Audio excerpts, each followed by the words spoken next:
Someone Sangha brilliant finish একটা off the ricochet এবং খুশি হবেন লালকমল ভৌমিক। Someone Sangha প্রথম ম্যাচে গোল পেয়েছিলেন কোপা টাইগার্সের সঙ্গে। ফার পোস্টে কোয়ালিটি অসম্ভব, ডাইভ করে পুরো কামাল নস্কর, বলের নাগাল পাননি। ফিনিশ দেখুন, মাথা ঠান্ডা রেখে লাইন ডাউন, মার খায় না। নট 24 প্যারাগ্রাফ এন্টায়ার ডিফেন্স এখানটায় বাপন সায়ন কিউ বলের নাগাল পায়নি এবং অমিত হানমার চলে এসে মাপায় পেস করলেন। তারকেন্দ্রমের শট মোড়ে লেগে প্রতিহত, লুজ বলটা ডিল করতে পারেনি কোপা টাইগার্স বীরভূম।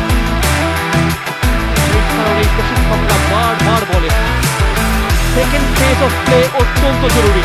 সেট প্লেয়াররা আগের ম্যাচের মধ্যে ব্লক ফিরিয়েছেন, এই সুযোগটাকে ব্যবহার করলেন। ফার পোস্টে একটা হালকা ভার্টিক্যাল স্পিন হলো, হয়তো 2-3 বিক্রি হতে পারে, কিন্তু সেই জায়গাটায় সম্পূর্ণ